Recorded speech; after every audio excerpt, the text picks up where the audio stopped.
बिस्मिल्लाहिर्रहमानिर्रहीम। अस्सलाम वालेकुम। आजकल जिस तरह ये सितंबर का महीना जा रहा है, 30 सितंबर टैक्स रिटर्न जमा करवाने की आखिरी तारीख होती है। पहले तो टैक्स में शामिल ही वो लोग होते थे जो बिज़नेस करते थे, लेकिन अब जो हुकूमत करने जा रही है, कोई मेरा ख्याल है 1-1.5 माह में एक मिनी बजट भी आ रहा है, उसमें इन्होंने लाजम कर देना है कि जो बंदा प्रॉपर्टी ख़रीदेगा, अगर वो नॉन फाइलर है तो अपने नाम पे प्रॉपर्टी नहीं करवा सकता, और जो बंदा बैरून मुल्क सफ़र करना चाहता है, अगर वो फाइलर नहीं है तो वो भी सफ़र नहीं कर सकता। ये मेरा ख्याल है कोई 1 माह के अंदर अंदर एक मिनी बजट आ रहा है, इसमें ये चीज़ें लागू कर रहे हैं। तो जो टैक्स रिटर्न जमा करवाने की आखिरी तारीख़ है, उसमें 15 यौम का इजाफ़ा कर दिया गया है। क्या हुआ क्या है इस साल कि स्लैब इन्होंने 3 कर दिए हैं, जिस तरह आपको मालूम ही होगा, एक फ़ाइलर, एक लेट फ़ाइलर और एक नॉन फ़ाइलर। तो उसमें ये था कि जो प्रॉपर फ़ाइलर है, 2 साल से पहले से रिटर्न अपनी दे रहा है, वो तो प्रॉपर फ़ाइलर में ही आता था, और अगर वो प्रॉपर्टी अपने नाम पे करवाना चाहता है या कोई प्रॉपर्टी बेचना चाहता है तो उस पर 3% टैक्स लागू होता था। अच्छा, अक्सर लोग जो एक दफ़ा ही ज़िंदगी में प्रॉपर्टी लेते हैं और फाइलर भी नहीं है, अगर वो फ़ॉरेन फाइलर होते थे तो 6% के हिसाब से उनको टैक्स देना पड़ता था, जो कि कैलकुलेशन अगर हम करें तो वो काफ़ी ज़्यादा ख़र्चा बन जाता था।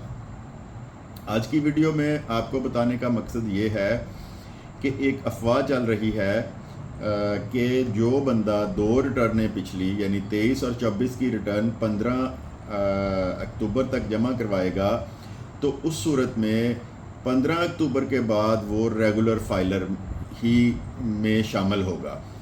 तो जिन लोगों ने प्रॉपर्टी ख़रीदनी है या कोई गाड़ी ख़रीदनी है या मुल्क से बाहर जाना है, तो कोशिश ये करें कि जो 15 दिन अब मिल गए हैं उनको, उनमें अपनी टैक्स रिटर्न जमा करवाएं। एक रिटर्न जमा नहीं करवानी। जिस भी वकील से, जिस भी बंदे से आपने रिटर्न अपनी फ़ाइल करवानी है, उसको आपने ये कहना है कि मेरी 2 पिछली जो रिटर्न्स हैं, 2023 और 2024 की जो रिटर्न है, वो इकट्ठी जमा करवाएं, और होपफुली जो है इसमें आप रेगुलर फाइलर में आ जाएंगे। लेट फाइलर वाला आपका स्टेटस जो है ख़त्म हो जाएगा। FBR की साइट पे जाके अगर आप देखें तो अगर आप 1 माह पहले फाइलर हुए हैं तो आपका जो स्टेटस है वो लेट फाइलर में आएगा, और जो 2 साल से पहले का फाइलर है वो 3% में आएगा। प्रॉपर्टी की ख़रीदो फ़रोख्त जो करते हैं उनको बहुत ज़्यादा इसके नतीजे में मुश्किलात का सामना था कि 6% के हिसाब से भी अगर वो टैक्स जमा करवाते हैं तो जितना गवर्नमेंट ने DC रेट बढ़ा दिया है, एक्चुअल रेट जो मार्केट का रेट है उसके बराबर तकरीबन ये लोग इसका रेट ले गए हैं। अगर वो 6% के हिसाब से जमा करवाता है तो अच्छा खासा उसका टैक्स बन जाता है। तो गवर्नमेंट को चाहिए तो ये कि अगर मिनी बजट ला रही है या इसमें तब्दीली करना चाह रही है, नॉन फाइलर को वैसे ही ख़त्म करना चाह रही है, तो इस टैक्स की जो शरह है इसको कम करें। इसको 1% या 2% पे फिक्स कर दें। जो 3%, 6% और 12% वाला जो इन्होंने कानून इस साल हमें दिया है, उसको ख़त्म किया जाए। आपकी मालूमात के लिए मेरी पहली वीडियोस में भी मौजूद है, मैं आपको बता देता हूँ कि रजिस्ट्री करवाते वक्त अगर आप प्रॉपर फाइलर हैं तो FBR का टैक्स आप 3% जमा करवाएंगे।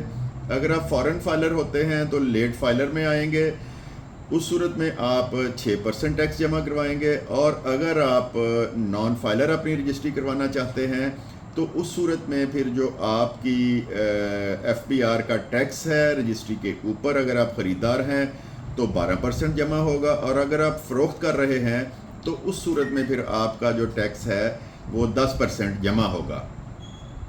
तो इन सारी चीज़ों से बचने के लिए अगर आपने अभी 1, 2, 3, 4 या 10 दिनों में रजिस्ट्री करवानी है तो थोड़ा सा आप रुक जाएं, इंतज़ार करें, और आखिरी 2 रिटर्नें हैं वो जमा करवाएं। और 15 अक्टूबर के बाद बहुत ज़्यादा चांस है इस बात का कि आप रेगुलर फाइलर में आ जाएंगे, और 3% के हिसाब से ही आपका जो टैक्स है वो चार्ज होगा। तो ये मालूमात थी आज की, और इसको वीडियो को शेयर भी करें लोगों के साथ, मालूमात दूसरे लोगों तक भी पहुँचें, और चैनल को भी सब्सक्राइब करें। वीडियो देखने के लिए आपका बहुत बहुत शुक्रिया। खुदा हाफिज़।